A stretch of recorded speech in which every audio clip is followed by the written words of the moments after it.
What's up, y'all? It's me. I am back finally with another video. I know that I told you guys a while back that I was going to do a video on my 2018 beauty favorites, as well as self-negative talk or negative self-talk, however you want to call it, whatever you want to call it. But I realized that if you are following me on Instagram, you know that I already have a highlight reel of all of my 2018 beauty faves, and pretty much my 2018 beauty faves were basically what's in my highlight reel. So you guys can go and check that out. If you're not following me on Instagram, go ahead and follow me now so you can see what my 2018 beauty favorites were. Most of the stuff that I used in 2018, I'm still using now. So I've been dealing with a lot of, you know, I guess maybe like low motivation, you want to say, and it kind of ties into the video that I want, the topic for this video that I have today for you guys. And pretty much, you know, I've been getting ready for my new semester, which is happening right now. So I am taking 2 courses. One of the courses is very core to my curriculum, so I definitely have to pass this class with a B or A. Otherwise, you know, I don't know. Otherwise, I'm probably going to be like, my graduation date is not going to be on point. I need to definitely focus on that. What I would probably be doing during these couple of few months is working on other projects other than my YouTube channel. But I will try to update with more videos as time keeps moving. Let's get right into the video. I just wanted to talk about negative self-talk and what that really is. Negative self-talk is basically when you're bullying yourself, you're being mean to yourself, you're looking in the mirror and you're making yourself feel bad about where you are in life, what you could be doing, what you should be doing. That's pretty much being plain old mean to yourself. Like, this topic is pretty much near and dear to me because I struggle with that a lot. I actually have a blog up about negative self-talk. You guys can go check it out. But in this video, I'm just gonna pretty much, like, for those of you who don't want to read a long blog post about negative self-talk, I'm just going to sum it up in like bullet points, simple enough that you guys can understand where I'm coming from, and you can probably just self-diagnose and see whether you're going through this or not. But yeah, this topic, I'm rambling, but this topic is very, very near and dear to me because I struggle with this a lot, like so much. I don't even know, like, I'm just so familiar with this feeling, you know, negative self-talk, just like not, you know, feeling motivated, like, you know, for the past few weeks, or just not really recognizing my accomplishments, pretty much going through imposter syndrome and things of that matter. So I pretty much wanted to share some things to help you guys recognize whether you're going through the same thing. You guys know that I am a behavioral science and health promotion student. I am getting my master's in public health in that particular section. So a lot of the information that I give in these videos are going to be pretty much kind of like have a foundation of behavioral science, or the stuff that I've learned. So today I wanted to talk about the psychosocial determinants of this negative self-talk. Whatever is around you, where you go to work at, where you go to school, where do you where do you go to church, or if you go to church, or, you know, who are you talking to on a daily basis, what is your environment like, all of these things that would affect your mental health as a whole. So the first one I want to talk about is your environment. Definitely contributes to certain stressors in your life. If you're perceiving your environment as something like a threat to you, and this is another thing about stress, and that is for a whole nother video. Stress is all about perception, how you, whatever it is that you're perceiving to be stressful in your life, within an environment that seems to be causing you stress, that you perceive to be stressful. Say you live in a food desert, described as a place where a geographic region that only has McDonald's. Like, down the block you have McDonald's, then the next couple of blocks you have Burger King, or the next couple of blocks you have White Castles, or anything like that. Those are described as food deserts. These are all of the food places that are considered unhealthy, not good for you, and these places that have all of these different food chains are considered food deserts because they do not have any healthier choices and food options for them. If you perceive your environment as a stressful thing, such as living in an environment that is a food desert, then that is going to contribute to how you feel about yourself overall. Next thing is stress. Like I said, stress is always something that you perceive. It's whatever you perceive that is stressful for you. Now, if you are going through a plethora of stressors in your life, stressors in this world, I know that right now we're going through so much transitioning with politics and, just everything. Stress can definitely contribute to your negative talk. If you're going through some type of stress can definitely cause some physical ailments. I know for me, when I was stressed, I actually started losing hair, and it made me feel inwardly, it messed with my self-esteem and it affected my mental health and how I perceived myself as a person. As people, like I said, psychosocial determinants is who you're talking to, and especially if they're not in the same vibration as you, meaning if they're not in the same space positivity wise, feelings, it would sabotage your whole happiness. It can sabotage your whole happiness if you let it happen. This can really mess with your mind overall. Next thing is lack of self-esteem. Like I said, when I was going through the stress and my hair was falling out, and it just messed with my self-esteem. If you have lack of self-esteem, then this definitely ties into the whole self-worth thing. If you guys don't really know much about self-worth, or about self-worth but you want a concrete description of it, I actually blogged that. I blogged that in December. The blog is titled Self-Worth December. I will link it down below in this video, but go check that out. I really, really highly suggest you guys check it out, not only because I wrote it, but because I definitely pulled some research points and gathered information, and definitely talked from a public health behavioral science student's perspective on this. Yes, lack of self-esteem will definitely make you dive into negative self-talk, 100%. How to combat negative talk.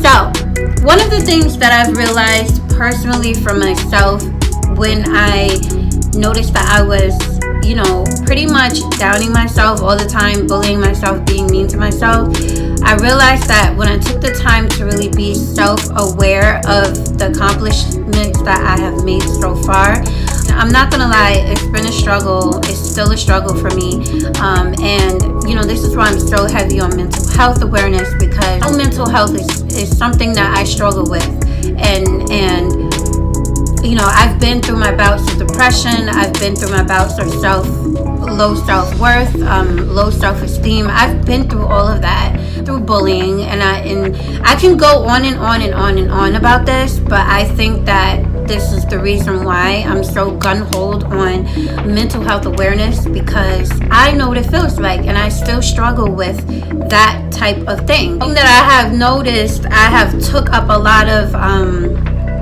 I would say hobbies or things that make me happy, that makes me more self-aware.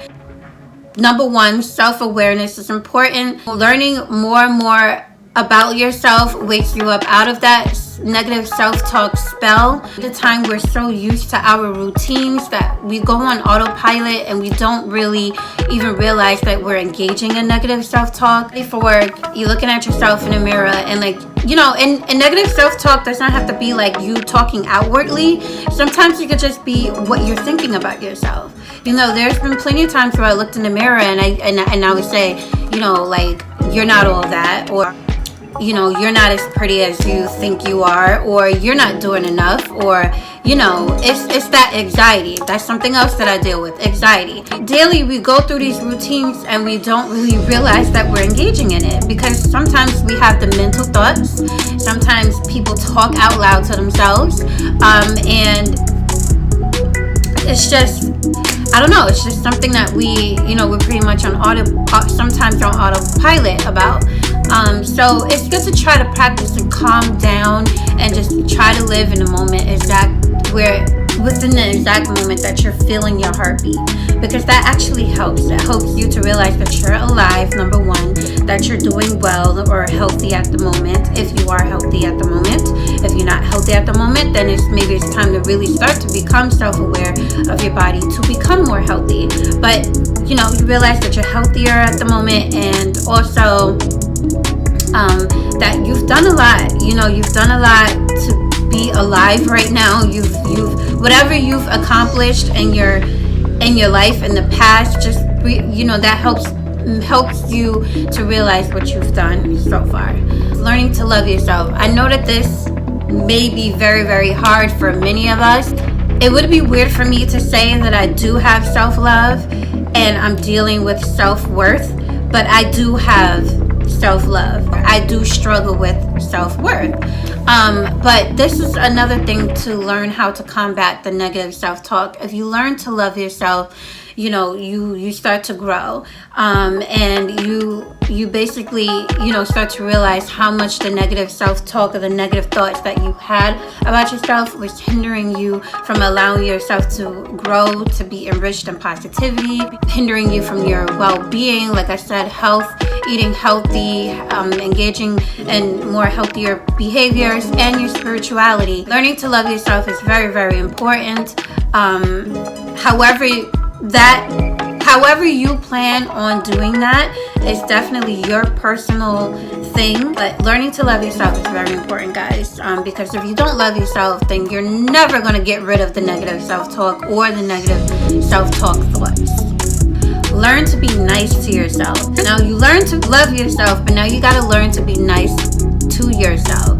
Being nice to yourself means having self-care days for yourself, listening to your body and mind when they need you the most. Don't ignore the signs that you may be anxious or depressed. Acknowledge these things and to figure out how you may be being mean to yourself. Guys, if you see me looking this way, I'm actually looking at my notes for my blog. Don't worry, I'm paraphrasing the stuff that I tell you guys in this video, but if you do still plan to go read it, I suggest you go read it. But yeah, so be nice to yourself, take yourself out, treat yourself to a dinner, get your nails done, get your hair done. For guys, wash your car, do things that you love to do that makes you happy inwardly. Just be nice to yourself. Stop bullying yourself. Stop being mean to yourself. Appreciate who you are right now in this moment. Really, really important. Like I said, be self-aware. However, appreciate where you are in this moment. There were times where I struggled to really understand, okay, I'm a master's student, and I know that is a big accomplishment within itself, but sometimes I don't even recognize how I don't even know what to say. Like, sometimes I don't recognize that I'm an actual master's student, that I've come this far. And sometimes I actually try to still look towards the future. And it's good to plan for the future, but when you're so gun-ho in the future and you're not in the present, that's when you're messing up. That's when you're messing up. Don't think about society's standards, where you're supposed to be. If you're 30 years old and you don't have kids and you're not married, or you haven't found one, or you don't have that big house, you don't have that dream career that you wanted, stop putting society's standards on you, because you're going to start engaging in negative self-talk, and you do not want to do that. You don't want to do that to yourself. So what? So what if you're not where you want to be right now? So what if you're not pushing a baby carriage? I mean, and this is something I deal with too. I'm married. I don't have any children. I am in a good career space, but I'm struggling with the fact that I don't have a child right now.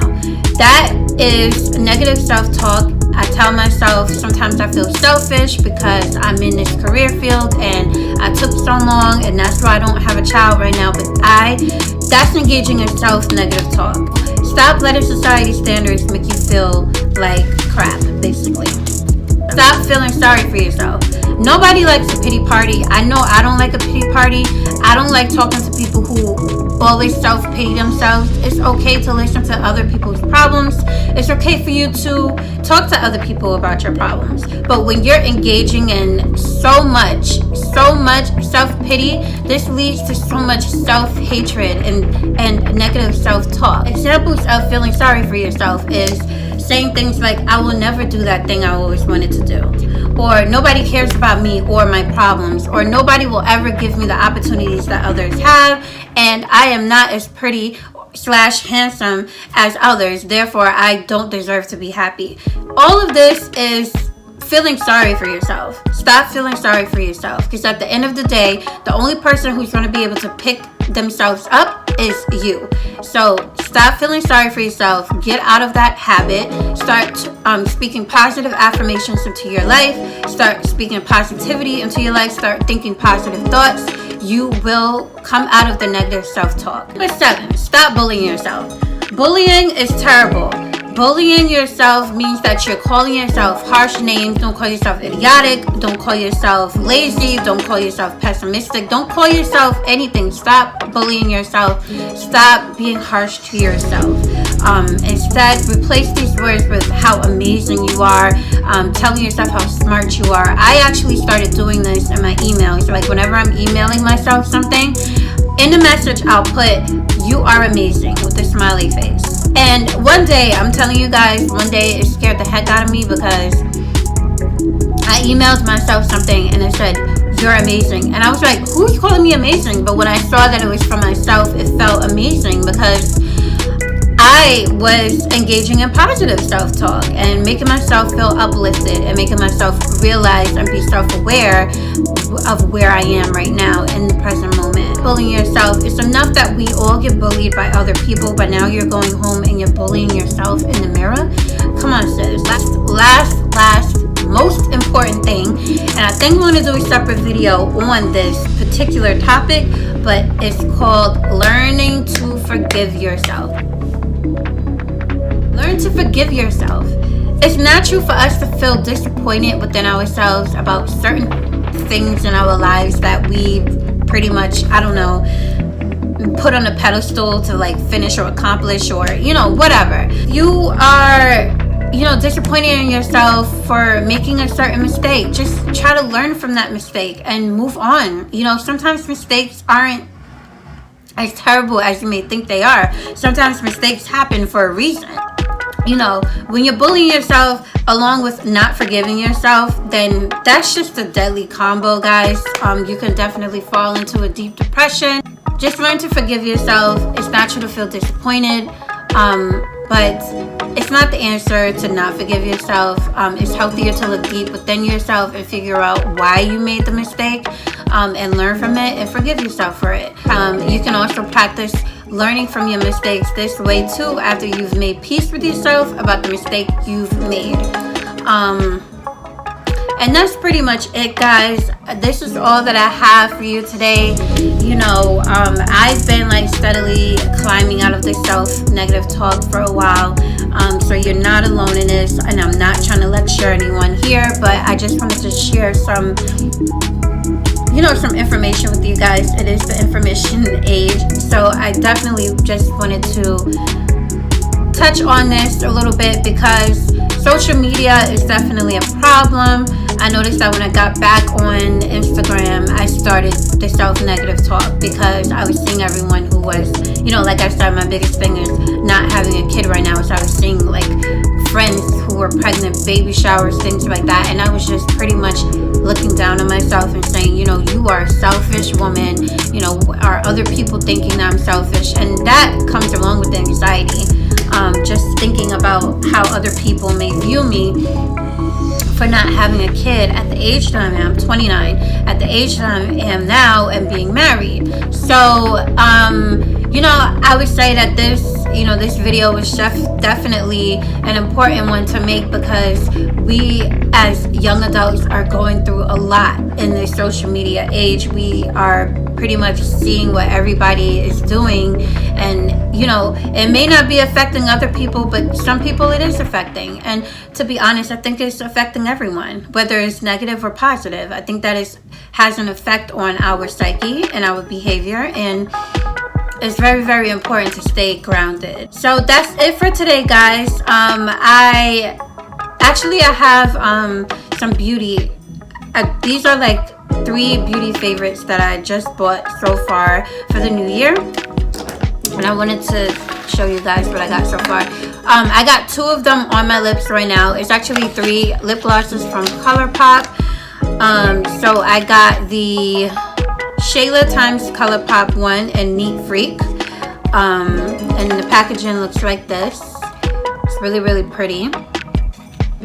And this is the actual lip gloss that has like pretty sparkly. Let me move this one out the way, because pretty sparkly like gloss. It comes on very sheer. I don't know if you guys can actually see like how sheer it is. Well, it comes on very sheer, and I love it so much. I love it so much. It's so pretty on me. I was actually looking for, you know, some nice nude color lip glosses. I'm definitely gonna have to wear a lip liner with this, but I couldn't find my chestnut lip liner that I got from MAC, so whatever. And then the next one is called, hold on, give me a second guys, give me a second, Moonchild. So that's the packaging here. It's so pretty. And this one was a collaboration with Kathleen Lights, and this is the color, and it's just a pretty like nude shade. It's so pretty for brown skin women. I mean, it's pretty for every shade, but I think that it really works for brown skin women. It has like the nude shade with some sparklies on it. It's really pretty. And then the third one I got is called Fairy Floss, and this one's really pretty too. This is the packaging. Oh my gosh, you guys can't see this one because the packaging is so light, so whatever. And I'm still learning how to work the camera and the light, so, but this one's really pretty too. It has like it's a little lighter shade nude, so I definitely have to wear a little bit of this at a time, maybe mix it with a lip liner. But these are like 3 of my favorite nudes so far for 2019. They're all by ColourPop, and they're all really cute. And that's all I have for you guys today. So make sure you like and subscribe to my videos or to my channel. Make sure you hit that bell so you can get a notification every time I upload a new video. Please don't forget to visit my website where my blog is. You can, I'm gonna put the link down below. You can read about self-worth and negative self-talk and other things. Please look forward to other upcoming projects. Like I said, I am trying to focus more on school now since my semester started, and I'm actually getting very closer to my graduation date, so I want to make sure that all my grades and my GPA is like 100. So, you know, that's pretty much it. All right guys, have a great night.